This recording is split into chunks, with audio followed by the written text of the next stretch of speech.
Punjabi radio USA ਸੁਣ ਰਹੇ ਸਾਰੇ ਸਰੋਤਿਆਂ ਨੂੰ ਬਲਵਿੰਦਰ ਕੌਰ ਵੱਲੋਂ ਪਿਆਰ ਭਰੀ ਸਤਿ ਸ਼੍ਰੀ ਅਕਾਲ ਤੇ ਜੀ ਪ੍ਰੋਗਰਾਮ ਖਬਰ ਤੇ ਨਜ਼ਰ ਵਿੱਚ ਹੋਣਗੇ ਸਾਡੇ ਨਾਲ ਬਲਤੇਜ ਪੰਨੂ ਜੀ ਦੱਸਣਗੇ ਭਾਰਤ ਵਿੱਚ ਪੰਜਾਬ ਦੇ ਵਿੱਚ ਕੀ ਕੁਛ ਵਾਪਰਿਆ। ਖਬਰਾਂ ਤੋਂ ਪਹਿਲਾਂ ਧੰਨਵਾਦ ਕਰਨਾ ਚਾਹੁੰਦੇ ਸਾਡੇ ਸਪਾਂਸਰ ਤੇ ਜਿਨ੍ਹਾਂ ਨੇ ਇਸ ਪ੍ਰੋਗਰਾਮ ਨੂੰ ਸਪਾਂਸਰ ਕੀਤਾ ਸਭ ਤੱਕ ਪਹੁੰਚਾਇਆ। ਸ਼ਿਕਾਗੋ ਪੀਜ਼ਾ ਵਿਦ ਟਵਿਸਟ ਜਿਨ੍ਹਾਂ ਤੋਂ ਹਰ ਇੱਕ ਤਰ੍ਹਾਂ ਦਾ ਪੀਜ਼ਾ ਆਰਡਰ ਕਰ ਸਕਦੇ ਹੋ। ਪੀਜ਼ਾ ਆਰਡਰ ਕਰਨੇ ਦੇ ਲਈ ਵਿਜ਼ਿਟ ਕਰ ਸਕਦੇ ਹੋ www.chicagopizzatwist.com। 15% ਆਫ ਲੈਣ ਲਈ ਕੋਡ ਵਰਤ ਸਕਦੇ ਹੋ 1313। ਖਾਲਸਾ ਇੰਸ਼ੋਰੈਂਸ ਏਜੰਸੀ ਸੈਨੋਜੇ 4082722500 ਜਿਨ੍ਹਾਂ ਤੋਂ ਹਰ ਇੱਕ ਤਰ੍ਹਾਂ ਦੀ ਇੰਸ਼ੋਰੈਂਸ ਕਰਵਾ ਸਕਦੇ ਹੋ। ਗੁਰਦੀਪ ਸਿੰਘ ਬਿਰਦੀ ਕਲੋਵਸ, ਇਸ਼ਾਨਜੀਤ ਸਿੰਘ ਕਲੋਟੀ ਜੁੱਬਾ ਸਿਟੀ, ਸਤਨਾਮ ਸਿੰਘ ਸ਼ੇਰਗਿਲ ਸਲਮਾ, ਬਹਾਦਰ ਸਿੰਘ ਗਿੱਲ ਪੌਲਰ, ਰਣਵੀਰ ਸਿੰਘ ਰਾਣਾ ਬੇਕਰਸਫੀਲਡ, ਗੁਰਵੀਰ ਸਿੰਘ ਬਰਾੜ ਪ੍ਰੈਜ਼ਨੋ ਤੋਂ ਬਹੁਤ ਬਹੁਤ ਧੰਨਵਾਦ ਕਰਦੇ ਹਾਂ। ਪ੍ਰੋਗਰਾਮ ਨੂੰ ਸਪਾਂਸਰ ਕੀਤਾ ਸਭ ਤੱਕ ਪਹੁੰਚਾਇਆ। ਸਾਡੇ ਨਾਲ ਜੁੜ ਚੁੱਕੇ ਨੇ ਬਲਤੇਜ ਪੰਨੂ ਜੀ। ਸਤਿ ਸ਼੍ਰੀ ਅਕਾਲ, ਸਵਾਗਤ ਹੈ ਜੀ। ਸਤਿ ਸ਼੍ਰੀ ਅਕਾਲ ਜੀ, ਧੰਨਵਾਦ ਜੀ, ਬਹੁਤ ਮਿਹਰਬਾਨੀ। ਆਮ ਆਦਮੀ ਪਾਰਟੀ ਦੀ ਗੱਲ ਤੋਂ ਸ਼ੁਰੂ ਕਰੀਏ ਤਾਂ ਉਹਨਾਂ ਨੂੰ ਇੱਕ ਨੋਟਿਸ ਮਿਲਿਆ, ਮੁਸੀਬਤਾਂ ਖੜੀਆਂ ਹੋ ਗਈਆਂ ਕਿ ਉਹਨਾਂ ਨੇ ਕੋਈ ਫੰਡਾਂ ਦਾ ਹਿਸਾਬ ਕਿਤਾਬ ਰਹਿੰਦਾ। ਜਿਹੜੇ ਪਾਰਟੀ ਦੇ ਵਾਸਤੇ ਆਏ ਚੋਣ ਫੰਡ ਹੈ, ਇਹਦੇ ਲੈ ਕੇ ਹੁਣ ਨਵਾਂ ਜਿਹੜਾ ਜੀ ਤੁਸੀਂ ਕਹਿ ਲਓ ਕਿ ਕਾਗਜ਼ੀ ਪੱਤਰੀ ਕਾਰਵਾਈ ਜਿਹੜੀ ਹੈ ਜੀ ਉਹ ਇਲੈਕਸ਼ਨ ਕਮੇਟੀ ਹੈ। ਇਲੈਕਸ਼ਨ ਕਮਿਸ਼ਨ ਉਹੀ ਜਿਹੜਾ ਛੁੱਟੀ ਵਾਲੇ ਦਿਨ ਵੀ ਜਿਹੜਾ ਜੀ ਆਪਣਾ ਦਫ਼ਤਰ ਖੋਲ ਕੇ ਉਹਨੇ ਜਿਹੜੇ ਵਿਧਾਇਕ ਸੀਗੇ ਉਹਨਾਂ ਦੇ ਉੱਤੇ ਕਾਰਵਾਈ ਕੀਤੀ। ਹਾਲਾਂਕਿ ਬਾਅਦ ਦੇ ਵਿੱਚ ਅਦਾਲਤ ਦੇ ਵਿੱਚੋਂ ਜਾ ਕੇ ਜਿਹੜਾ ਜੀ ਇਹ ਵਿਧਾਇਕ ਭੱਜ ਗਏ। ਹੁਣ ਆਮ ਆਦਮੀ ਪਾਰਟੀ ਦੇ ਵੱਲੋਂ ਚੋਣ ਫੰਡਾਂ ਦੇ ਸੰਬੰਧੀ ਕਮਿਸ਼ਨ ਦੇ ਕੋਲੇ ਦਾਇਰ ਕੀਤੇ ਗਏ ਵੇਰਵਿਆਂ ਦੇ ਵਾਸਤੇ ਜਿਹੜਾ ਕਿਹਾ ਗਿਆ ਕਿ ਇਹਦੇ ਵਿੱਚ ਬੇਨਿਯਮੀਆਂ ਸਾਹਮਣੇ ਆਈਆਂ ਨੇ। ਆਮ ਆਦਮੀ ਪਾਰਟੀ ਨੂੰ ਕਾਰਨ ਦੱਸੋ ਨੋਟਿਸ ਜਾਰੀ ਜਿਹੜਾ ਜੀ ਉਹ ਕੀਤਾ ਗਿਆ। ਚੋਣ ਕਮਿਸ਼ਨ ਨੇ ਇਹ ਚੇਤਾਵਨੀ ਦਿੱਤੀ ਆ ਕਿ ਆਪ ਦੇ ਵਿਰੁੱਧ ਚੋਣ ਕਮਿਸ਼ਨ ਦੀ ਪਾਰਦਰਸ਼ਤਾ ਲਿਆਉਣ ਸੰਬੰਧੀ ਹਦਾਇਤਾਂ ਦੀ ਪਾਲਣਾ ਨਾ ਕਰਨ ਦਾ ਮੁੱਢਲੇ ਤੌਰ ਦੇ ਉੱਤੇ ਕੇਸ ਦਰਜ ਕਰਨ ਲਈ ਆਧਾਰ ਬਣਦਾ। ਔਰ ਇਹਦੇ ਸੰਬੰਧੀ ਆਪ ਦੇ ਕੌਮੀ ਖਜ਼ਾਨਚੀ ND ਗੁਪਤਾ ਨੇ ਕਿਹਾ ਕਿ CBDT ਵੱਲੋਂ ਬੁਨਿਆਦੀ ਅਕਾਊਂਟਿੰਗ ਦੀ ਮਾੜੀ ਵਿਆਖਿਆ ਕਰਕੇ ਇਹ ਨੋਟਿਸ ਜਿਹੜਾ ਜੀ ਉਹ ਜਾਰੀ ਹੋਇਆ। ਚੋਣ ਕਮਿਸ਼ਨ ਦਾਅਵਾ ਕਰਦਾ ਹੈ ਕਿ ਹਵਾਲਾ ਕਾਰੋਬਾਰੀਆਂ ਨਾਲ ਆਈਆਂ ਜਿਹੜੀਆਂ ਰਕਮਾਂ ਨੇ ਉਹਨੂੰ ਗਲਤ ਤਰੀਕੇ ਦੇ ਨਾਲ ਇਹ ਕਿਹਾ ਗਿਆ ਕਿ ਇਹ ਜਿਹੜੇ ਮਰਜ਼ੀ ਦੇ ਨਾਲ ਦਾਨੀਆਂ ਨੇ ਜਿਹੜਾ ਜੀ ਉਹ ਦਾਨ ਦਿੱਤਾ। ਇਹ ਐਂਟਰੀਆਂ ਕਰੀਬ 2 ਕਰੋੜ ਰੁਪਏ ਦੀਆਂ ਜਿਹੜੀਆਂ ਬਣਦੀਆਂ ਨੇ। ਔਰ ਚੋਣ ਕਮਿਸ਼ਨ ਨੇ ਆਮ ਆਦਮੀ ਪਾਰਟੀ ਤੋਂ ਇਸ ਮਾਮਲੇ 20 ਦਿਨਾਂ ਦੇ ਵਿੱਚ ਜਵਾਬ ਜਿਹੜਾ ਉਹ ਮੰਗਿਆ। ਜੇ ਜਵਾਬ ਨਹੀਂ ਦਿੱਤਾ ਜਾਂਦਾ ਤਾਂ ਕਮਿਸ਼ਨ ਤੇ central board of directors tax ਦੇ ਕੋਲੇ ਮੌਜੂਦ ਜਾਣਕਾਰੀ ਦੇ ਆਧਾਰ ਦੇ ਉੱਤੇ ਕੇਸ ਦਰਜ ਜਿਹੜਾ ਜੀ ਉਹ ਕਰਵਾਇਆ ਜਾ ਸਕਦਾ। ਆਮ ਆਦਮੀ ਪਾਰਟੀ ਨੂੰ ਦਿੱਲੀ ਦੇ ਵਿੱਚ ਸੂਬਾਈ ਪਾਰਟੀ ਵਜੋਂ ਮਾਨਤਾ ਔਰ ਚੋਣ ਨਿਸ਼ਾਨ ਸੰਬੰਧੀ ਨਿਯਮ ਜਿਹੜੇ ਨੇ ਰਿਜ਼ਰਵੇਸ਼ਨ ਐਂਡ ਅਲਾਟਮੈਂਟ ਹੁਕਮ ਚੋਣ ਕਮਿਸ਼ਨ ਨੂੰ ਪਾਰਟੀ ਦੀ ਮਾਨਤਾ ਰੱਦ ਕਰਨ ਜਾਂ ਮੁਅੱਤਲ ਕਰਨ ਦਾ ਅਧਿਕਾਰ ਜਿਹੜਾ ਜੀ ਉਹ ਦਿੰਦਾ। ਦੇਖਿਆ ਕਿ ਇਹਦਾ ਜਵਾਬ ਜਿਹੜਾ ਸਮਾਂ ਗਿਆ ਜੀ 20 ਦਿਨਾਂ ਦਾ, ਉਹਦੇ ਵਿੱਚ ਆਮ ਆਦਮੀ ਪਾਰਟੀ ਜਿਹੜਾ ਜੀ ਉਹ ਕੀ ਜਵਾਬ ਦਿੰਦੀ ਹੈ। ਇਹ ਕਿਤੇ ਨਾ ਕਿਤੇ ਕਿਹਾ ਜਾ ਰਿਹਾ ਹੈ ਕਿ ਲੋਕ ਸਭਾ ਚੋਣਾਂ ਦੇ ਵਿੱਚ ਉੱਭਰ ਰਹੇ ਤੀਜੇ ਮੋਰਚੇ ਦੇ ਸੰਬੰਧ ਦੇ ਵਿੱਚ ਜਿਹੜੀਆਂ ਪਾਰਟੀਆਂ ਨੇ ਉਹਨਾਂ ਦੇ ਉੱਤੇ 56 ਦੇ ਤਰੀਕੇ ਦੇ ਕਰਕੇ ਜਿਹੜਾ ਜੀ ਸਾਰਾ ਕੁਛ ਕੀਤਾ ਜਾ ਰਿਹਾ। ਬਿਲਕੁਲ ਜੀ, ਹਾਂ ਸਾਹਮਣੇ ਹੀ ਆ, ਬਹੁਤ ਕੁਛ ਹੁੰਦਾ ਆ ਉੱਥੇ, ਪਤਾ ਨਹੀਂ ਕਿਉਂ ਨਹੀਂ ਕੁਛ ਵੀ ਹੁੰਦਾ। ਤੇ ਅੱਗੇ ਗੱਲ ਕਰਦੇ ਹਾਂ ਜੀ, ਇੱਕ ਨਿਸ਼ਾਨ ਸਿੰਘ ਸੀ ਫਰੀਦਕੋਟ ਦੇ ਵਿੱਚ, ਉਹਦਾ ਮਾਮਲਾ ਸੀ, ਇੱਕ ਲੜਕੀ ਨੂੰ ਕੇ ਲੈ ਗਿਆ ਸੀਗਾ ਤੇ ਹੁਣ ਕੋਰਟ ਨੇ ਉਸ ਨੂੰ ਮੁਆਵਜ਼ਾ ਦੇਣ ਲਈ ਕਿਹਾ। ਬਿਲਕੁਲ ਜੀ, ਜਦੋਂ ਇਹ ਕਿਉਂਕਿ ਯੂਥ ਅਕਾਲੀ ਦਲ ਦੇ ਨਾਲ ਸੰਬੰਧਿਤ ਸੀਗਾ, ਜਦੋਂ ਇਹ ਘਟਨਾ ਵਾਪਰੀ ਸੀ ਫਰੀਦਕੋਟ ਦੇ ਵਿੱਚ ਅਗਵਾ ਕਾਂਡ ਦੀ, ਤੇ ਇੱਕ ਵਾਰੀ ਜਿਹੜੇ ਜੀ ਲੋਕਾਂ ਦੇ ਮੂੰਹਾਂ ਦੇ ਵਿੱਚ ਉਂਗਲਾਂ ਪੈ ਗਈਆਂ ਸੀਗੀਆਂ ਕਿ ਕਿਸ ਤਰੀਕੇ ਦੇ ਨਾਲ ਸਤੰਬਰ 12 ਦੇ ਵਿੱਚ ਪਿਸਤੌਲ, ਕਿਰਚਾਂ, ਰਾਡਾਂ, ਕਿਰਪਾਨਾਂ ਦੇ ਨਾਲ ਲੈਸ ਨਿਸ਼ਾਨ ਸਿੰਘ ਤੇ ਉਹਦੇ ਸਾਥੀ ਗੁੱਡੇ ਜਿਹੜੇ ਸੀਗੇ ਉਹ ਇੱਕ ਪਰਿਵਾਰ ਦੀ ਇੱਕ ਧੀ ਨੂੰ ਇੱਥੋਂ ਜਬਰੀ ਜਿਹੜਾ ਸੀ ਉਹ ਚੁੱਕ ਕੇ ਲੈ ਗਏ ਸੀਗੇ। ਜਦੋਂ ਕੁੜੀ ਦੀ ਮਾਂ ਤੇ ਉਹਦੀ ਭੈਣ ਨੇ ਉਹਨਾਂ ਨੂੰ ਰੋਕਣ ਦੀ ਕੋਸ਼ਿਸ਼ ਕੀਤੀ, ਉਹਨਾਂ ਦੀ ਕੁੱਟਮਾਰ ਕੀਤੀ ਗਈ। ਕੁੜੀ ਦੇ ਪਿਓ ਨੂੰ ਵਿਹੜੇ 'ਚ ਘੜੀਸਿਆ ਗਿਆ, ਰਾਡਾਂ ਮਾਰ ਕੇ ਬੁਰੇ ਤਰੀਕੇ ਨਾਲ ਜ਼ਖਮੀ ਜਿਹੜਾ ਜੀ ਉਹ ਕਰ ਦਿੱਤਾ ਗਿਆ ਸੀਗਾ। ਔਰ ਜਬਰੀ ਇਸ ਲੜਕੀ ਨੂੰ ਇਹ ਆਈਕਨ ਕਾਰ ਦੇ ਵਿੱਚ ਜਿਹੜਾ ਜੀ ਉਹ ਸੁੱਟ ਕੇ ਲੈ ਗਏ ਔਰ ਫਾਇਰਿੰਗ ਜਿਹੜਾ ਜੀ ਉਹ ਕਰਦੇ ਰਹੇ। ਫਰੀਦਕੋਟ ਵਾਲਿਆਂ ਨੇ ਜਿਹੜਾ ਸੀਗਾ ਜੀ ਉਸ ਟਾਈਮ ਦੇ ਉੱਤੇ ਬਹੁਤ ਵਧੀਆ ਤਰੀਕੇ ਦੇ ਨਾਲ ਇਸ ਪਰਿਵਾਰ ਦੀ ਮਦਦ ਜਿਹੜੀ ਸੀ ਉਹ ਕੀਤੀ ਔਰ ਮੋਰਚਾ ਲੰਬਾ ਲਾਇਆ, ਕਿਉਂਕਿ ਜਿਹੜਾ ਮੁਕਾਬਲਾ ਸੀਗਾ ਜੀ ਉਹ ਡਾਢਿਆਂ ਦੇ ਨਾਲ ਸੀਗਾ। ਪੁਲਿਸ ਦੇ ਸੀਨੀਅਰ ਆਫਿਸਰ, ਜਿਨ੍ਹਾਂ ਦੇ ਵਿੱਚ ਉਹੀ ਸੀਨੀਅਰ ਆਫਿਸਰ ਇਸ ਵੇਲੇ ਬੇਅਦਬੀ ਕਾਂਡ ਵਾਲੇ ਮਾਮਲਿਆਂ ਦੇ ਵਿੱਚ ਉਹਨਾਂ ਦਾ ਨਾਮ ਹੁੰਦਾ ਹੈ, ਉਹ ਫੋਟੋਆਂ ਜਾਰੀ ਕਰੀ ਜਾਂਦੇ ਸੀਗੇ ਕਿ ਉਹਨੇ ਵਿਆਹ ਜਿਹੜਾ ਜੀ ਉਹ ਕਰਾ ਲਿਆ। ਸਾਰਾ ਕੁਛ ਯਾਦ ਹੋਣਾ ਲੋਕਾਂ ਨੂੰ। ਨਾਬਾਲਗ ਲੜਕੀ ਦੀਆਂ ਫੋਟੋਆਂ ਜਾਰੀ ਕਿਵੇਂ ਕੀਤੀਆਂ ਜਾ ਸਕਦੀਆਂ ਨੇ, ਇਹ ਵੀ ਵਾਹਵਾ ਜਿਹੜਾ ਜੀ ਉਸ ਟਾਈਮ ਚਰਚਾ ਦਾ ਵਿਸ਼ਾ ਬਣਿਆ ਸੀ। ਪਰ ਲੋਕਾਂ ਦਾ ਪ੍ਰੈਸ਼ਰ ਤੇ ਅਦਾਲਤੀ ਜਿਹੜਾ ਇਹਦੇ ਵਿੱਚ ਇੰਟਰਫੇਰੈਂਸ ਸੀਗਾ ਜੀ, ਉਹਨੇ ਮੁੜ ਕੇ ਇਹਦੀ ਗ੍ਰਿਫਤਾਰੀ ਗੋਆ ਤੋਂ ਜਾ ਕੇ ਉਹ ਸੰਭਵ ਬਣਾਈ ਸੀਗੀ ਨਿਸ਼ਾਨ ਸਿੰਘ ਦੀ। ਤਾਂ ਉਦੋਂ ਜਿਹੜਾ ਸੀਗਾ ਜੀ 20 ਲੱਖ ਰੁਪਏ ਦਾ ਮੁਆਵਜ਼ਾ ਦਿੱਤਾ ਗਿਆ ਸੀ, ਪਰ ਹੁਣ ਹਾਈ ਕੋਰਟ ਨੇ ਇਹਨੂੰ 90 ਲੱਖ ਰੁਪਏ ਦਾ ਮੁਆਵਜ਼ਾ ਜਿਹੜਾ ਜੀ ਉਹ ਪਰਿਵਾਰ ਨੂੰ ਦਿੱਤਾ। ਪੰਜਾਬ ਹਰਿਆਣਾ ਹਾਈ ਕੋਰਟ ਨੇ ਡਿਪਟੀ ਕਮਿਸ਼ਨਰ ਫਰੀਦਕੋਟ ਨੂੰ ਇਹ ਦੋਸ਼ੀ ਨਿਸ਼ਾਨ ਸਿੰਘ, ਉਹਦੀ ਮਾਂ ਜਿਹੜੀ ਨਵਜੋਤ ਕੌਰ ਦੀਆਂ ਜਾਇਦਾਦਾਂ ਕੁਰਕ ਕਰਨ ਦੇ ਹੁਕਮ ਦਿੱਤੇ ਆ। ਇਹ ਕਿਹਾ ਗਿਆ ਸੀਗਾ ਕਿ ਉਹਦੀ ਮਾਂ ਦੇ ਦਾ ਕਾਫੀ ਵੱਡਾ ਰੋਲ ਸੀਗਾ ਨਿਸ਼ਾਨ ਨੂੰ ਗੁੰਡਾ ਬਣਾਉਣ ਦੇ ਵਿੱਚ ਤੇ ਇਸ ਘਟਨਾ ਨੂੰ ਜਿਹੜਾ ਜੀ ਉਹ ਅੰਜਾਮ ਦੇਣ ਦੇ ਵਿੱਚ। ਇਹਦੀ ਜਾਇਦਾਦ ਜਿਹੜੀ ਹੈ ਜੀ ਉਹ ਕੁਰਕ ਕਰਨ ਦੇ ਹੁਕਮ ਦਿੱਤੇ ਗਏ ਆ ਕਿ ਇਹਦੇ ਤੋਂ ਜਿਹੜਾ ਜੀ ਇਹ ਜਾਇਦਾਦ ਇਹਦੀ ਵੇਚੋ ਤੇ ਲੜਕੀ ਦੇ ਪਰਿਵਾਰ ਨੂੰ ਜਿਹੜਾ ਜੀ ਇਹ ਦਿਓ ਮੁਆਵਜ਼ਾ। 10 ਹਫ਼ਤਿਆਂ ਦੇ ਅੰਦਰ ਅੰਦਰ 90 ਲੱਖ ਰੁਪਏ ਜਿਹੜਾ ਜੀ ਉਹ ਅਦਾ ਕਰਨ ਦੇ ਹੁਕਮ ਦਿੱਤੇ ਗਏ ਆ। ਜੇ 10 ਹਫ਼ਤੇ ਨਹੀਂ ਕਰਦੇ ਤਾਂ ਇਹਦੀ ਇਹਦੀ ਜਾਇਦਾਦ ਵੇਚ ਕੇ ਮਾਫ਼ ਕਰਨਾ। 10 ਹਫ਼ਤਿਆਂ ਦੇ ਵਿੱਚ ਪੈਸੇ ਅਦਾ ਕਰਨ ਦੇ ਹੁਕਮ ਦਿੱਤੇ ਗਏ ਆ। ਔਰ ਇਹ ਜਿਹੜਾ ਜੀ ਕਿਹਾ ਗਿਆ 50 ਲੱਖ ਰੁਪਇਆ ਲੜਕੀ ਨੂੰ, ਪੀੜਤ ਲੜਕੀ ਨੂੰ ਦਿਓ ਤੇ 20 ਲੱਖ ਰੁਪਇਆ ਉਹਦੇ ਮਾਂ ਤੇ ਪਿਓ ਨੂੰ ਜਿਹੜਾ ਜੀ ਉਹ ਦਿੱਤਾ ਜਾਵੇ। ਬੜਾ ਅਹਿਮ ਫੈਸਲਾ ਹੈ ਹਾਈ ਕੋਰਟ ਦਾ, ਮਾਨਯੋਗ ਹਾਈ ਕੋਰਟ ਦਾ। ਔਰ ਜਿਸ ਟਾਈਮ ਦੇ ਉੱਤੇ ਜਦੋਂ ਮੈਂ ਸਟਾਰਟਿੰਗ ਦੱਸਿਆ ਸੀਗਾ ਇਹ ਸਾਰਾ ਕੁਛ ਜਿਹੜਾ ਜੀ ਉਹ ਵਾਪਰਿਆ ਸੀਗਾ, ਉਹ ਜਿਹੜੀ ਹੈ ਜੀ ਇੱਥੇ ਅਕਾਲੀ ਬੀਜੇਪੀ ਸਰਕਾਰ ਸੀਗੀ ਔਰ ਨਿਸ਼ਾਨ ਸਿੰਘ ਜਿਹੜਾ ਸੀਗਾ ਜੀ ਉਹ ਯੂਥ ਅਕਾਲੀ ਦਲ ਦੇ ਨਾਲ ਸੰਬੰਧਿਤ ਸੀਗਾ ਔਰ ਉਹਨੂੰ ਬਚਾਉਣ ਦੀਆਂ ਅਥਾਹ ਕੋਸ਼ਿਸ਼ਾਂ ਜਿਹੜੀਆਂ ਜੀ ਉਸ ਟਾਈਮ ਸਰਕਾਰੀ ਤੌਰ ਦੇ ਉੱਤੇ ਗਈਆਂ ਸੀਗੀਆਂ। ਜੀ ਤੇ ਅੱਗੇ ਗੱਲ ਕਰਦੇ ਜੀ, ਅਕਾਲ ਤਖ਼ਤ ਦੇ ਨਵੇਂ ਜਥੇਦਾਰ ਦੀ ਭਾਲ ਹੋ ਰਹੀ ਹੈ। ਬਿਲਕੁਲ ਜੀ, ਇਸ ਵੇਲੇ ਇਹ ਸਮਝਿਆ ਜਾ ਰਿਹਾ ਹੈ ਕਿ ਜੇ ਜਥੇਦਾਰ ਜਿਹੜਾ ਜੀ ਉਹ ਬਦਲ ਦਿੱਤਾ ਜਾਵੇ ਤੇ ਸ਼ਾਇਦ ਉਹਦੇ ਨਾਲ ਮੁਸੀਬਤਾਂ ਜਿਹੜੀਆਂ ਜੀ ਘੱਟ ਜਾਣ। ਇਹ ਬੜਾ ਆਪੇ ਵਿੱਚ ਅਜੀਬ ਹੈ ਕਿ ਇਹਦੇ ਨਾਲ ਕਿਵੇਂ ਜਿਹੜਾ ਜੀ ਇਹ ਬਦਲ ਜੂਗਾ ਸਾਰਾ ਕੁਛ, ਤੇ ਕੀ ਜਿਹੜਾ ਲੋਕਾਂ ਦੇ ਮਨਾਂ ਦੇ ਅੰਦਰ ਗੁੱਸਾ ਆ ਉਹ ਜਿਹੜਾ ਜੀ ਘੱਟ ਜੂਗਾ ਕਿਸੇ ਤਰੀਕੇ ਦੇ ਨਾਲ। ਜਿਹੜੇ ਕੁਛ ਅੰਦਰੂਨੀ ਸੂਤਰ ਨੇ ਅਕਾਲੀ ਦਲ ਦੇ, ਉਹ ਇਹ ਕਹਿੰਦੇ ਆ ਕਿ ਇਸ ਵੇਲੇ ਸ਼੍ਰੋਮਣੀ ਗੁਰਦੁਆਰਾ ਪ੍ਰਬੰਧਕ ਕਮੇਟੀ ਦੇ ਵੱਲੋਂ ਅਕਾਲ ਤਖ਼ਤ ਦਾ ਜਥੇਦਾਰ ਬਦਲਣ ਦੇ ਵਾਸਤੇ ਤਿਆਰੀ ਜਿਹੜੀ ਹੈ ਜੀ ਉਹ ਕੀਤੀ ਜਾ ਰਹੀ ਹੈ ਔਰ ਸ਼੍ਰੋਮਣੀ ਕਮੇਟੀ ਦੇ ਵੱਲੋਂ ਕਿਸੇ ਸਮੇਂ ਵੀ ਜਥੇਦਾਰ ਤੋਂ ਅਸਤੀਫਾ ਲਿਆ ਜਾ ਸਕਦਾ ਹੈ ਤੇ ਨਵੇਂ ਜਥੇਦਾਰ ਨਿਯੁਕਤੀ ਜਿਹੜੀ ਹੈ ਜੀ ਉਹਦੇ ਵਾਸਤੇ ਇਸ ਵੇਲੇ ਸਰਗਰਮੀਆਂ ਚੱਲ ਰਹੀਆਂ ਨੇ। ਚੁਫੇਰਿਓਂ ਸਿਆਸੀ ਸੰਕਟ ਦੇ ਵਿੱਚ ਘਿਰੇ ਹੋਏ ਅਕਾਲੀ ਦਲ ਤੇ ਅਕਾਲ ਤਖ਼ਤ ਦੇ ਜਥੇਦਾਰ ਇਹਦੀ ਛੁੱਟੀ ਜਿਹੜੀ ਹੈ ਜੀ ਉਹ ਹੋਣੀ ਲਗਭਗ ਤੈਅ ਆ। ਇਹ ਜਿਹੜਾ ਜੀ ਕਿਹਾ ਜਾ ਰਿਹਾ ਕਿ ਗੁਰਬਚਨ ਸਿੰਘ ਹੋਰਾਂ ਦੇ ਉੱਤੇ ਜਿਹੜੀ ਖਾਸ ਤੌਰ ਦੇ ਉੱਤੇ ਕਰਪਸ਼ਨ ਦੇ ਰੋਸ ਜਿਹੜੇ ਲੱਗੇ ਕਿ ਉਹਨਾਂ ਨੇ ਕਰੋੜਾਂ ਰੁਪਏ ਦੀ ਜਾਇਦਾਦ ਜਿਹੜੀ ਜੀ ਉਹ ਬਣਾ ਲਈ, ਇਹਦਾ ਕੋਈ ਜਵਾਬ ਜਿਹੜਾ ਜੀ ਉਹ ਸੁੱਝ ਨਹੀਂ ਰਿਹਾ। ਨਾ ਜਥੇਦਾਰ ਸਾਹਮਣੇ ਆਉਣ ਨੂੰ ਤਿਆਰ ਹੈ ਜਵਾਬ ਦੇਣ ਦੇ ਵਾਸਤੇ, ਨਾ ਸ਼੍ਰੋਮਣੀ ਗੁਰਦੁਆਰਾ ਪ੍ਰਬੰਧਕ ਕਮੇਟੀ ਤੇ ਨਾ ਅਕਾਲੀ ਦਲ ਹੀ ਇਸ ਮੁੱਦੇ ਦੇ ਉੱਤੇ ਕੋਈ ਜਿਹੜੀ ਹੈ ਜੀ ਉਹ ਗੱਲ ਕਰ ਰਿਹਾ। ਇਹ ਕਿਹਾ ਜਾ ਰਿਹਾ ਜੀ ਕਿ ਕਿਸੇ ਕੱਦਾਵਰ ਹਸਤੀ ਨੂੰ ਇਸ ਅਕਾਲ ਤਖ਼ਤ ਦੇ ਜਥੇਦਾਰ ਦੇ ਅਹੁਦੇ ਦੇ ਉੱਤੇ ਜਿਹੜਾ ਜੀ ਉਹ ਲਾਇਆ ਜਾ ਸਕਦਾ ਹੈ। ਇਹ ਨਹੀਂ ਪਤਾ ਕਿ ਕਿਹੜੇ ਕਿਹੜੇ ਇਹਦੇ ਅਹੁਦੇ ਦੇ ਵਾਸਤੇ ਜਿਹੜਾ ਜੀ ਉਹ ਤਿਆਰ ਹੋਣਗੇ, ਕਾਹਦੇ ਕੱਦਾਵਰ ਜਿਹੜਾ ਜੀ ਉਹ ਨੇਤਾ ਹੋਊਗਾ ਜਿਹਨੇ ਕੋਠੀਆਂ ਦੇ ਅੰਦਰੋਂ ਜਾ ਕੇ ਜਿਹੜੇ ਆ ਜੀ ਉਹ ਆਦੇਸ਼ ਪ੍ਰਾਪਤ ਕਰਨੇ ਆ ਤੇ ਇੱਕ ਸਲਿੱਪ ਦੇ ਉੱਤੇ ਲਿਖੀ ਹੋਈ ਜਿਹੜੀ ਗੱਲ ਆ ਉਹਦੇ ਉੱਤੇ ਅਮਲ ਕਰਦਿਆਂ ਹੋਇਆਂ ਕਿਸੇ ਜਿਹੜਾ ਜੀ ਚਰਚਿਤ ਵਿਅਕਤੀ ਨੂੰ ਚੁੱਪ ਕਰਕੇ ਮਾਫ਼ ਕਰ ਦੇਣਾ ਹੈ ਤੇ ਮੁੜ ਕੇ ਉਹ ਮਾਫ਼ੀ ਜਿਹੜੀ ਹੈ ਜੀ ਉਹ ਵਾਪਸ ਲੈ ਲੈਣੀ ਹੈ। ਸੋ ਇਹ ਤਾਂ ਜਿਹੜੇ ਨੇਤਾ ਨੇ ਉਹਨਾਂ ਨੂੰ ਸੋਚਣਾ ਪਊਗਾ ਕਿ ਉਹ ਇਸ ਅਹੁਦੇ ਦੇ ਉੱਤੇ ਜਾਣਾ ਚਾਹੁੰਦੇ ਆ। ਇੱਕ ਦੂਜੇ ਬਾਹਰ ਲੱਗਣ ਵਾਲਾ ਜਿਹੜਾ ਜਥੇਦਾਰ ਹੈ ਪਤਾ ਨਹੀਂ ਉਹ ਸੋਚੂਗਾ ਜਾਂ ਨਹੀਂ, ਉਹਨੂੰ ਇਹ ਸੋਚਣਾ ਤਾਂ ਪਊਗਾ ਜੋ ਹਾਲਾਤ ਗੁਰਬਚਨ ਸਿੰਘ ਦੀ ਇਸ ਵੇਲੇ ਜਿਹੜੀ ਹੈ ਜੀ ਉਹ ਹੋਈ ਆ ਉਹਦਾ ਰੀਜ਼ਨ ਕੀ ਹੈ। ਇਸ ਬੰਦੇ ਨੇ ਕਦੀ ਜਿਹੜਾ ਸੀਗਾ ਜੀ ਕਿੰਤੂ ਪਰੰਤੂ ਕੀਤਾ ਹੀ ਨਾ, ਉਹ ਹੱਥ ਠੋਕਾ ਜਿਹੜਾ ਸੀਗਾ ਜੀ ਇੱਕ ਪਾਰਟੀ ਦਾ ਬਣ ਕੇ ਰਹਿ ਗਿਆ ਔਰ ਉਹਨੇ ਇਸ ਇੱਕ ਬਹੁਤ ਉੱਚੀ ਸੁੱਚੀ ਜਿਹੜੀ ਸੰਸਥਾ ਸੀ ਉਹਦਾ ਕਿਰਦਾਰ ਇਸ ਵੇਲੇ ਇੰਨਾ ਕੁ ਜਿਹੜਾ ਜੀ ਉਹ ਡੇਗ ਦਿੱਤਾ ਕਿ ਮਜ਼ਾਕ ਦਾ ਪਾਤਰ ਜਿਹੜਾ ਜੀ ਉਹ ਸੰਸਥਾ ਨੂੰ ਬਣਾ ਕੇ ਰੱਖ ਦਿੱਤਾ। ਉਦੋਂ ਬਾਅਦ ਵੀ ਜਿਹੜਾ ਕੋਈ ਵਿਅਕਤੀ ਹੁੰਦਾ, ਜਿਵੇਂ ਅਕਾਲੀ ਆਗੂ ਕਹਿੰਦੇ ਆ ਕਿ ਕੱਦਾਵਾਰ ਨੇਤਾ ਦੀ ਭਾਲ ਹੈ, ਉਹ ਹੁਣ ਕੱਦਾਵਾਰ ਨੇਤਾ ਜਿਹੜਾ ਜੀ ਉਹ ਕੌਣ ਹੋਵੇ। ਇੱਕ ਦੂਜੀ ਗੱਲ, ਉਹਦਾ ਕੱਦ ਜੇ ਉੱਚਾ ਸੁੱਚਾ ਹੈ ਤਾਂ ਕਿੰਨੀ ਦੇਰ ਇਸ ਅਹੁਦੇ ਦੇ ਉੱਤੇ ਬਹਿ ਕੇ ਇਹ ਕੱਦ ਜਿਹੜਾ ਜੀ ਉਹ ਉੱਚਾ ਸੁੱਚਾ ਰਹੂਗਾ।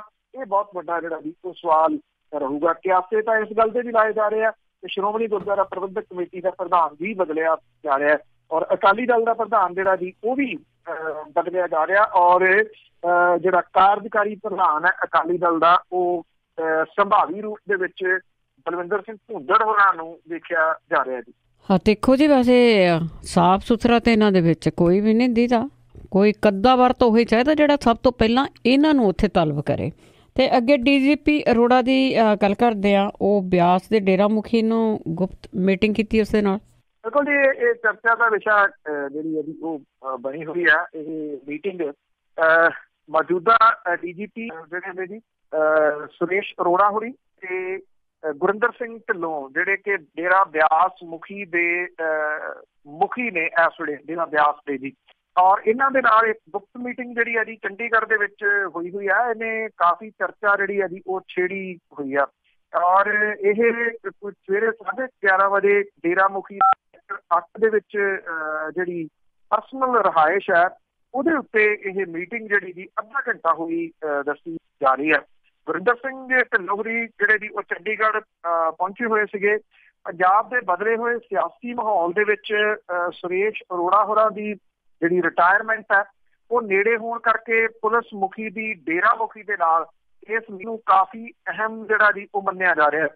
ਪੰਜਾਬ ਦੇ ਵਿੱਚ ਚੋਣਾਂ ਦੇ ਦੌਰਾਨ ਬਿਆਸ ਡੇਰੇ ਦੇ ਵਿੱਚ ਕਈ ਨੇਤਾ ਉਹ ਅਕਸਰ ਜਾਂਦੇ ਆ ਤੇ ਜਿਹੜੇ ਨੈਸ਼ਨਲ ਲੀਡਰ ਨੇ ਸੈਂਟਰ ਦੀਆਂ ਚੋਣਾਂ ਦੇ ਦੌਰਾਨ ਵੀ ਸਿਆਸਤਦਾਨ ਜਿਹੜੇ ਆ ਉਹ ਬਿਆਸ ਦੇ ਡੇਰੇ ਦੇ ਵਿੱਚ ਹਾਜ਼ਰੀ ਲਵਾਉਂਦੇ ਆ ਤੇ ਉੱਥੋਂ ਉਹਦੇ ਜਿਹੜੇ ਮੰਨਣ ਵਾਲੇ ਆ ਉਹਨਾਂ ਤੋਂ ਮਦਦ ਜਿਹੜੀ ਆ ਜੀ ਉਹ ਭਾਲਦੇ ਆ। ਹੁਣ ਇਹ ਕਿਹਾ ਜਾ ਰਿਹਾ ਜੀ ਕਿ ਜਿਹੜੇ ਪੰਜਾਬ ਪੁਲਿਸ ਦੇ ਮੁਖੀ ਨੇ ਉਹਨਾਂ ਦੀ ਮੀਟਿੰਗ ਇਸ ਸਿਆਸਤ ਤੋਂ ਪ੍ਰੇਰਿਤ ਤਾਂ ਜਿਹੜੀ ਉਹ ਕਹੀ ਨਹੀਂ ਜਾ ਸਕਦੀ ਕਿ ਉਹ ਵੀ ਜਿਹੜਾ ਜੀ ਰਿਟਾਇਰ ਹੋ ਕੇ ਇੱਥੇ ਡੇਰੇ ਦੇ ਵਿੱਚ ਜਿਹੜਾ ਜਾਣਾ ਚਾਹੁੰਦੇ ਆ, ਕਿਉਂਕਿ ਡੇਰੇ ਦੇ ਅੰਦਰ ਵੱਡੀ ਗਿਣਤੀ ਦੇ ਵਿੱਚ IAS IPS ਆਫਿਸਰ ਨੇ ਜਿਹੜੇ ਰਿਟਾਇਰ ਹੋ ਕੇ ਅੰਦਰ ਬਣੇ ਸ਼ਾਨਦਾਰ ਜਿਹੜੇ ਫਲੈਟ ਨੇ ਉਹਨਾਂ ਦੇ ਵਿੱਚ ਉਹ ਰਹਿੰਦੇ ਆ।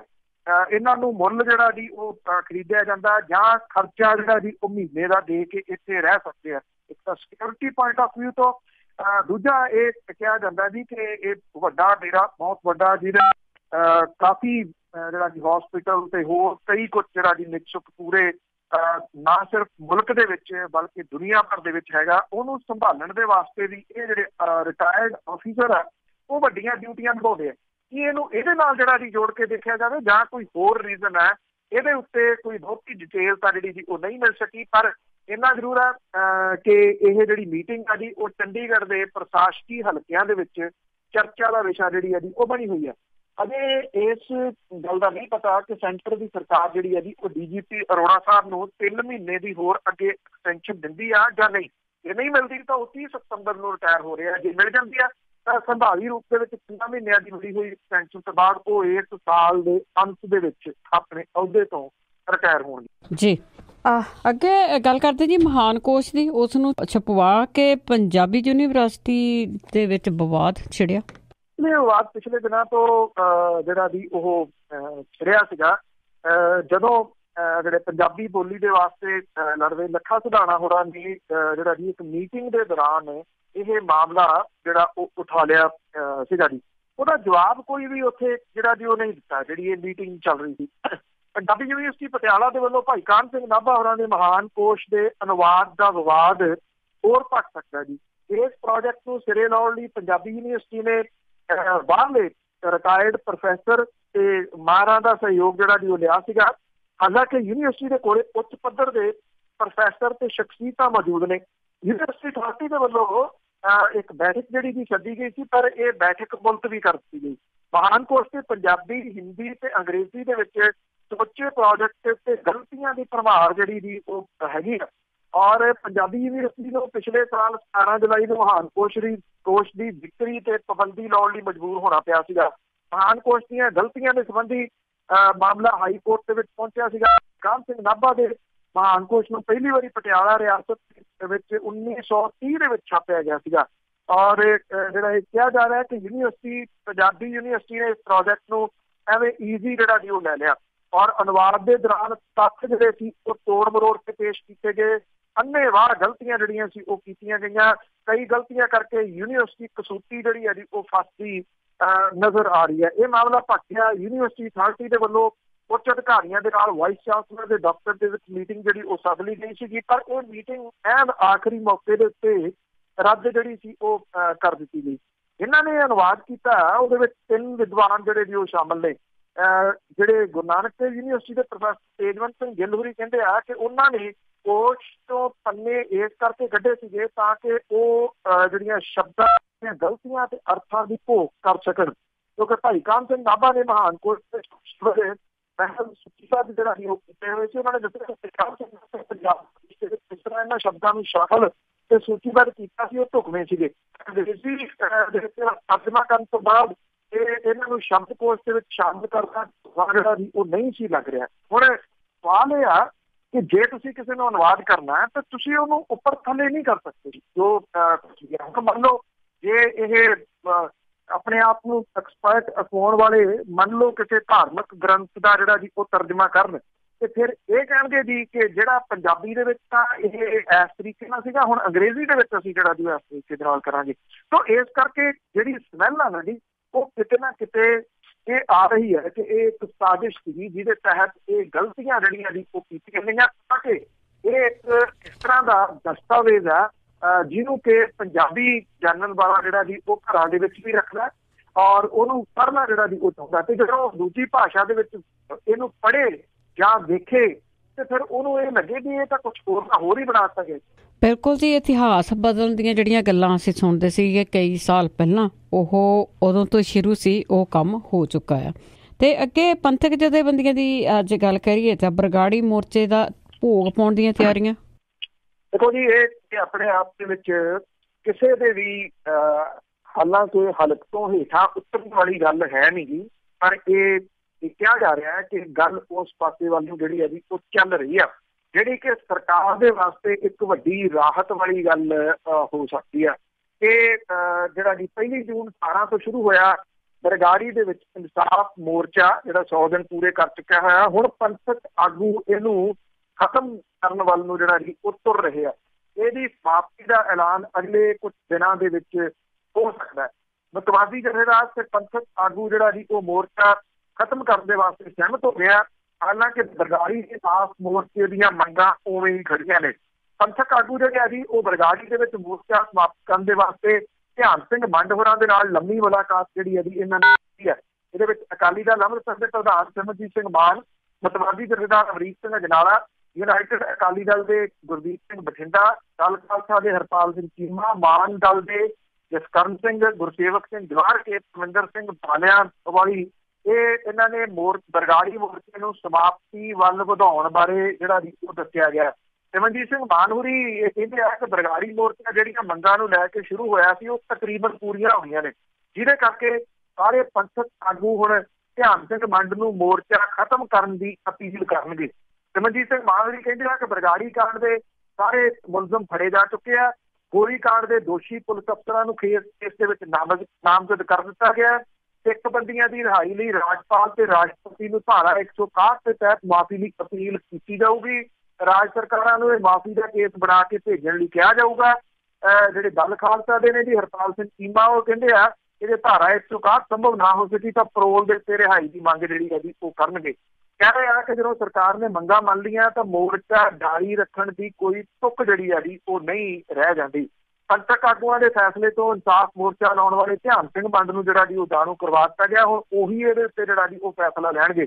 ਇਹ ਕਿਹਾ ਜਾ ਰਿਹਾ ਕਿ ਬਰਗਾੜੀ ਇਨਸਾਫ ਮੋਰਚੇ ਦੀ ਪਹਿਲੀ ਮੰਗ ਬਰਗਾੜੀ ਕਾਂਡ ਦੇ ਦੋਸ਼ੀਆਂ ਨੂੰ ਫੜਨ ਦੀ ਸੀਗੀ। ਸਿੱਖ ਦੇ ਵੱਲੋਂ 10 ਜਿਹੜੇ ਸੀਗੇ ਜੀ ਉਹਨਾਂ ਨੂੰ ਇਸ ਕਾਂਡ ਲਈ ਜ਼ਿੰਮੇਵਾਰ ਦੱਸਿਆ ਗਿਆ ਸੀਗਾ ਤੇ ਉਹਨਾਂ ਦੀ ਬਾਜਾਖਾਨਾ ਥਾਣੇ ਦੇ ਵਿੱਚ ਦਰਜ ਪੁਲਿਸ ਕੇਸਾਂ ਦੇ ਵਿੱਚੋਂ ਕਿਸੇ ਵਿੱਚ ਹਾਲੇ ਤੱਕ ਨਾਮਜ਼ਦਗੀ ਨਹੀਂ ਪਈ। ਪੰਥਕ ਆਗੂ ਤਸੱਲੀ ਜ਼ਾਹਰ ਕਰੀ ਜਾਂਦੇ ਆ ਜੀ। ਦੂਜੇ ਪਾਸੇ ਜੇਲ੍ਹਾਂ ਵਿੱਚ ਬੰਦੀ ਸਿੱਖਾਂ ਦੀ ਰਿਹਾਈ ਦਾ ਕੋਈ ਠੋਸ ਫੈਸਲਾ ਨਹੀਂ ਹੋਇਆ। ਅਚਾਨਕ ਮੋਰਚਾ ਜਿਹੜਾ ਜੀ ਉਹ ਸਮਾਪਤ ਕਰਨ ਦਾ ਫੈਸਲਾ ਤਕਰੀਬਨ ਇਹਨਾਂ ਨੇ ਜਿਹੜਾ ਜੀ ਉਹ ਲੈ ਲਿਆ ਦੱਸੀ ਦਾ ਜੀ। ਔਰ ਸਿਮਰਜੀਤ ਸਿੰਘ ਮਾਨ ਹੋਰੀ ਕਹਿੰਦੇ ਆ ਕਿ ਸਾਬਕਾ ਮੁੱਖ ਮੰਤਰੀ ਤੇ ਉਹਨਾਂ ਦਾ ਬੇਟਾ ਸੁਖਬੀਰ ਬਾਦਲ ਜਾਣਬੁੱਝ ਕੇ ਪੰਜਾਬ ਦਾ ਮਾਹੌਲ ਖਰਾਬ ਕਰ ਰਿਹਾ ਹੈ, ਦੋਗਲੀ ਬਿਆਨਬਾਜ਼ੀ ਜਿਹੜੀ ਹੈ ਜੀ ਉਹ ਕਰ ਰਹੇ ਆ। ਔਰ ਹੁਣ ਇਹ ਨਹੀਂ ਪਤਾ ਜੀ ਕਿ ਇਹ ਮੋਰਚਾ ਜਿਹੜਾ ਜੀ, ਕਿਉਂਕਿ ਸਾਨੂੰ ਯਾਦ ਹੋਣਾ ਹੈ ਜਦੋਂ ਗੁਰੂ ਗ੍ਰੰਥ ਸਾਹਿਬ ਦੀ ਬੇਅਦਬੀ ਹੋਈ ਸੀਗੀ ਤੇ ਉਸ ਟਾਈਮ ਦੇ ਉੱਤੇ ਜਦੋਂ ਸਰਬੱਤ ਖਾਲਸਾ ਸੱਦਿਆ ਗਿਆ ਸੀਗਾ ਤੇ ਉੱਥੇ ਕੋਈ ਅਗਲਾ ਪ੍ਰੋਗਰਾਮ ਜਿਹੜਾ ਜੀ ਉਹ ਨਾ ਦਿੱਤੇ ਜਾਣਾ ਕਿਤੇ ਨਾ ਕਿਤੇ ਜਿਹੜਾ ਜੀ ਤੁਸੀਂ ਇਹ ਕਹਿ ਲਓ ਕਿ ਇਸ ਪਾਸੇ ਵੱਲ ਇੱਕ ਸਟੈਪ ਸੀਗਾ ਕਿ ਸਾਰਾ ਕੁਝ ਜਿਹੜਾ ਜੀ ਸਮਾਪਤ ਕਰ ਦਿੱਤਾ ਗਿਆ ਸੀ। ਹੁਣ ਜਦੋਂ ਕਿ ਇਹ ਜਿਹੜਾ ਇਹ ਮੋਰਚਾ ਵੇਲੇ ਰੜਕ ਰਿਹਾ ਸੀਗਾ ਬਹੁਤ ਸਾਰਿਆਂ ਨੂੰ, ਤੇ ਲੋਕਾਂ ਨੂੰ ਲੱਗਦਾ ਸੀਗਾ ਕਿ ਇਹਦੇ ਨਾਲ ਜਿਹੜਾ ਜੀ ਸਰਕਾਰ ਦੇ ਉੱਤੇ ਦਬਾਓ ਜਿਹੜਾ ਜੀ ਉਹ ਪੈ ਰਿਹਾ, ਤੇ ਉਦੋਂ ਬਾਅਦ ਇਹਨੂੰ ਜਿਹੜਾ ਜੀ ਅਚਾਨਕ ਸਮਾਪਤ ਕਰਨ ਦਾ ਜਿਹੜਾ ਜੀ ਉਹ ਫੈਸਲਾ ਲਿਆ ਜਾਣਾ, ਇਹ ਕਿੰਨਾ ਕੁ ਸਹੀ ਫੈਸਲਾ ਹੋ ਸਕਦਾ? ਆਉਣ ਵਾਲਾ ਟਾਈਮ ਹੀ ਦੱਸੂਗਾ ਕਿ ਕੀ ਇਹਨਾਂ ਨੂੰ ਦੱਸਣਾ ਪਊਗਾ ਲੋਕਾਂ ਨੂੰ। ਅੱਗੇ ਕੋਟਕਪੂਰਾ ਦੇ ਵਿੱਚ ਅਕਾਲੀ ਦਲ ਦੇ ਵਿਰੋਧ ਹੋਇਆ ਜੀ, ਉੱਥੇ ਇਹਨਾਂ ਦੀ ਰੈਲੀ ਸੀਗੀ ਜਾਂ ਕੋਈ ਮੀਟਿੰਗ ਸੀਗੀ, ਤੇ ਉਸ ਤੋਂ ਬਾਅਦ ਇਹਨਾਂ ਨੂੰ ਜਗ੍ਹਾ ਬਦਲਣੀ ਪਈ। ਦੇਖੋ ਜੀ, ਇਹ ਵੱਡੀ ਸ਼ਰਾਰਤ ਜਿਹੜੀ ਆ ਉਹ ਕਰਨ ਦੇ ਕੋਸ਼ਿਸ਼ ਜਿਹੜੀ ਆ ਉਹ ਕੀਤੀ ਜਾ ਰਹੀ ਹੈ। ਫਰੀਦਕੋਟ ਦੇ ਵਿੱਚ ਜਦੋਂ ਜਿਹੜਾ ਪਿਛਲੇ ਦਿਨੀ ਇਹ ਜਿਹੜੀ ਪੋਲ ਖੋਰ ਰੈਲੀ ਆ ਉਹਦੇ ਸੰਬੰਧ ਦੇ ਵਿੱਚ ਜਦੋਂ ਆਏ ਸੀਗੇ ਸੁਖਬੀਰ ਬਾਦਲ, ਤੇ ਉਹਨਾਂ ਦਾ ਤਕੜਾ ਵਿਰੋਧ ਜਿਹੜਾ ਜੀ ਉਹ ਹੋਇਆ ਸੀਗਾ। ਔਰ ਉਦੋਂ ਬਾਅਦ ਇਹ ਜਿਹੜਾ ਸੀਗੀ ਜੀ ਰੈਲੀ, ਇਹਨੂੰ ਕੋਟਕਪੂਰੇ ਰੱਖ ਲੈਣਾ ਮੇਰੀ ਸ਼ਰਾਰਤ ਜਿਹੜੀ ਆ ਜੀ ਉਹ ਲੱਗ ਰਹੀ ਹੈ ਕਿ ਲੋਕਾਂ ਨੂੰ ਪੜ੍ਹਾ ਕੇ ਉਹਦੇ ਵਿੱਚੋਂ ਜਿਹੜੀ ਜਦੋਂ ਹਿੰਸਾ ਹੋਊਗੀ ਤੇ ਫਿਰ ਉਹਦੇ ਨਾਲ ਜਿਹੜੀ ਸਰਕਾਰ ਹੈ ਉਹ ਹਿੱਲੂਗੀ, ਤੇ ਉਹਦੀ ਜਿਹੜਾ ਉਹਦੇ ਵੱਲੋਂ ਪ੍ਰੈਸ਼ਰ ਜਿਹੜਾ ਉਹਦੇ ਤੇ ਬਣਿਆ ਹੋਇਆ ਇਹ ਜਸਟਿਸ ਰਣਜੀਤ ਸਿੰਘ ਕਮਿਸ਼ਨ ਦੀ ਰਿਪੋਰਟ ਨੂੰ ਲੈ ਕੇ ਕਾਰਵਾਈ ਕਰਨ ਦਾ ਉਹ ਘਟੂਗਾ, ਕਿ ਪੰਜਾਬ ਦੇ ਵਿੱਚ ਹਿੰਸਾ ਜਿਹੜੀ ਹੈ ਜੀ ਉਹ ਕਿਤੇ ਭੜਕ ਨਾ ਜਾਵੇ। ਇਸੇ ਕਰਕੇ 15 ਸਤੰਬਰ ਨੂੰ ਕੋਟਕਪੂਰਾ ਦੇ ਵਿੱਚ ਪੋਲ ਖੋਲ ਰੈਲੀ ਜਿਹੜੀ ਸੀ ਉਹ ਅਕਾਲੀ ਦਲ ਬਾਦਲ ਨੇ ਰੱਖ ਲਈ। ਜਿਹੜੇ ਬਰਗਾੜੀ ਮੋਰਚੇ ਦੇ ਨਾਲ ਜੁੜੀਆਂ ਸਿੱਖ ਜਥੇਬੰਦੀਆਂ ਨੇ, ਉਹਨਾਂ ਨੇ SHO ਬਾਜਾ ਖਾਨਾ ਨੂੰ ਮੰਗ ਪੱਤਰ ਜਿਹੜਾ ਜੀ ਉਹ ਦਿੱਤਾ, ਔਰ ਦਲੀਲ ਇਹ ਦਿੱਤੀ ਕਿ ਇਹਦੇ ਨਾਲ ਟਕਰਾਅ ਹੋਊਗਾ ਸਿੱਧਾ, ਜਿਹਦੇ ਨਾਲ ਅਮਨ ਸ਼ਾਂਤੀ ਜਿਹੜੀ ਹੈ ਜੀ ਉਹ ਦਾਅ ਤੇ ਲੱਗ ਸਕਦੀ ਹੈ। ਇਹਦੇ ਤੋਂ ਬਾਅਦ ਅਕਾਲੀ ਦਲ ਦੇ ਵੱਲੋਂ ਰੈਲੀ ਦੀ ਜਗ੍ਹਾ ਤੇ ਦਿਨ ਜਿਹੜਾ ਜੀ ਉਹ ਤਬਦੀਲ ਕਰ ਦਿੱਤਾ ਗਿਆ ਜੀ, ਔਰ ਇਹ ਕਿਹਾ ਗਿਆ ਕਿ ਸਰਕਾਰ ਦੇ ਸੁਝਾਅ ਪਿੱਛੋਂ ਇਹ ਫੈਸਲਾ ਜਿਹੜਾ ਜੀ ਉਹ ਲਿਆ ਗਿਆ। ਅਕਾਲੀ ਦਲ ਦੇ ਆਗੂ ਇਹਨੂੰ ਤਬਦੀਲੀ ਨੂੰ ਮਹਿਜ਼ ਇਤਫਾਕ ਜਿਹੜਾ ਜੀ ਉਹ ਕਹਿ ਰਹੇ ਆ, ਔਰ ਇਹ ਕਹਿ ਰਹੇ ਆ ਕਿ ਕੋਟਕਪੂਰਾ ਤੋਂ ਇਹ ਰੈਲੀ ਜਿਹੜੀ ਆ ਜੀ ਉਹ ਬਦਲੀ ਗਈ ਆ ਫਰੀਦਕੋਟ ਵਿੱਚ, ਔਰ ਫਰੀਦਕੋਟ ਦੇ ਵਿੱਚ ਇਹ ਰੈਲੀ ਕੀਤੀ ਜਾਊਗੀ। ਵੈਸੇ ਕੋਟਕਪੂਰਾ ਤੋਂ ਕੋਈ 10-12 ਕਿਲੋਮੀਟਰ ਹੀ ਸਾਰਾ ਜਿਹੜਾ ਜੀ ਉਹ ਫਰੀਦਕੋਟ ਪੈਂਦਾ। ਜਿਹੜੀਆਂ ਖੁਫੀਆ ਏਜੰਸੀਆਂ ਨੇ, ਸੂਈਆ ਏਜੰਸੀਆਂ ਨੇ, ਉਹ ਫਰੀਦਕੋਟ ਡਿਸਟ੍ਰਿਕਟ ਨੂੰ ਇਸ ਮਾਮਲੇ ਦੇ ਉੱਤੇ ਬਹੁਤ ਜਿਹੜਾ ਜੀ ਸੰਵੇਦਨਸ਼ੀਲ ਮੰਨਦੀਆਂ ਨੇ। ਦੂਜੇ ਪਾਸੇ ਜਿਹੜਾ ਅਕਾਲੀ ਦਲ ਹੈ ਜੀ ਉਹ ਇਹ ਪ੍ਰਭਾਵ ਦੇਣਾ ਚਾਹੁੰਦਾ ਕਿ ਉਹਦੇ ਉੱਤੇ ਕੋਈ ਅਸਰ ਜਿਹੜਾ ਜੀ ਨਹੀਂ ਹੈਗਾ, ਚਾਹੇ ਉਹ ਬਰਗਾੜੀ ਦੇ ਵਿੱਚ ਬੈਠੇ ਹੋਏ ਲੋਕ ਨੇ, ਚਾਹੇ ਇਸ ਏਰੀਏ ਦੇ ਵਿੱਚ ਬੈਠੇ ਹੋਏ ਲੋਕ ਨੇ, ਉਹ ਬਹੁਤਾ ਉਹਨਾਂ ਦਾ ਕੋਈ ਅਸਰ ਜਿਹੜਾ ਜੀ ਉਹ ਨਹੀਂ ਹੈਗਾ। ਇਸ ਕਰਕੇ ਉਹ ਇਸ ਜਗ੍ਹਾ ਦੇ ਉੱਤੇ ਜਿਹੜਾ ਜੀ ਰੈਲੀ ਕਰਕੇ ਦੱਸਣਾ ਚਾਹੁੰਦੇ ਨੇ।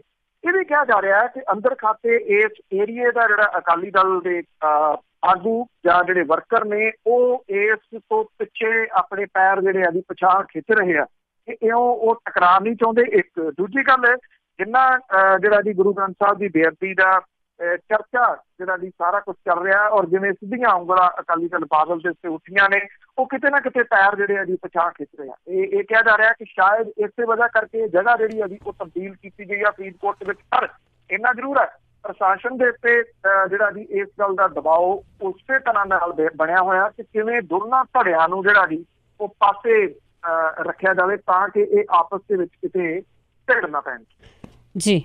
ਤੇ ਅੱਗੇ ਅਖੀਰ ਦੇ ਵਿੱਚ ਗੱਲ ਕਰਦੇ ਹਾਂ ਜੀ ਅੰਮ੍ਰਿਤਸਰ ਹਵਾਈ ਅੱਡੇ ਦੀ ਤੇ ਹੋਰ ਉਡਾਣਾ ਉੱਡਣ ਦੀ ਆਸ।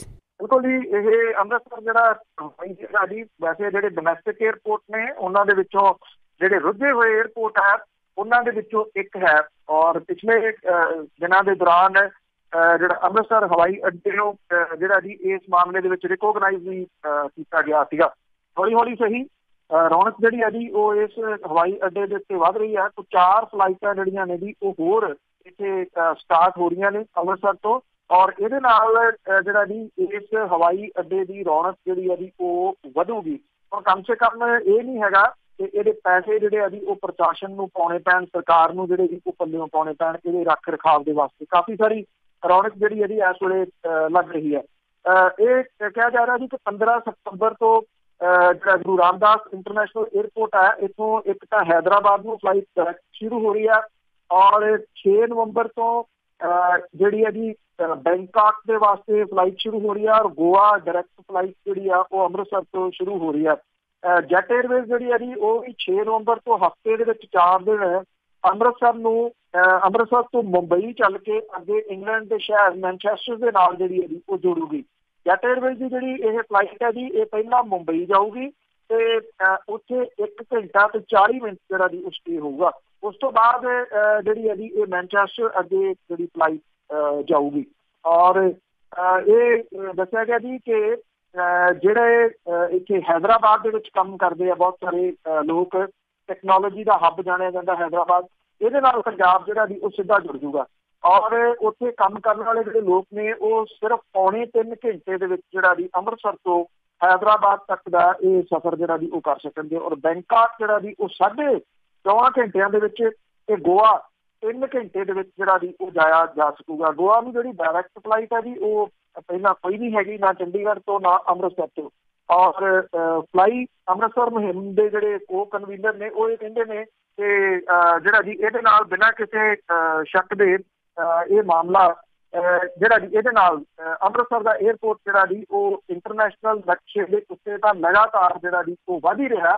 ਦੂਜੇ ਪਾਸੇ ਜਿਹੜੀਆਂ ਡੋਮੈਸਟਿਕ ਫਲਾਈਟਸ ਕੁਛ ਜਿਹੜੀਆਂ ਜੀ ਉਹ ਸ਼ੁਰੂ ਹੋ ਰਹੀਆਂ ਨੇ ਹੈਦਰਾਬਾਦ ਤੇ ਗੋਆ ਦੇ ਵਾਸਤੇ ਖਾਸ ਤੌਰ ਦੇ, ਇਹਦੇ ਨਾਲ ਵੀ ਇੱਥੇ ਜਿਹੜੇ ਯਾਤਰੂ ਨੇ ਜਿਹੜੇ ਛੁੱਟੀਆਂ ਵਗੈਰਾ ਮਨਾਉਣ ਦੇ ਵਾਸਤੇ ਗੋਆ ਜਾਂਦੇ ਨੇ ਜਾਂ ਹੈਦਰਾਬਾਦ ਜਿਹੜੇ ਇੰਜੀਨੀਅਰ ਨੇ ਉਹ ਜਾਂਦੇ ਨੇ, ਉਹਨਾਂ ਦੇ ਨਾਲ ਇਸ ਏਅਰਪੋਰਟ ਦੇ ਉੱਤੇ ਜਿਹੜੀ ਹੈ ਜੀ ਉਹ ਰੌਣਕ ਵਧੂਗੀ। ਤੇ ਬਿਨਾਂ ਕਿਸੇ ਸ਼ੱਕ ਦੀ ਅੰਮ੍ਰਿਤਸਰ ਪਵਿੱਤਰ ਨਗਰੀ ਹੈ ਜੀ, ਉੱਥੇ ਇਹ ਫਲਾਈਟ ਵਧਣ ਦੇ ਨਾਲ ਯਾਤਰੀ ਜਿਹੜੇ ਨੇ ਵਿਜ਼ਿਟ ਕਰਨ ਇੱਥੇ ਆਉਂਦੇ ਨੇ ਉਹਨਾਂ ਦੇ ਵੀ ਵੱਡੀ ਗਿਣਤੀ 'ਚ ਆਉਣ ਦੀ ਆਸ ਹੈ।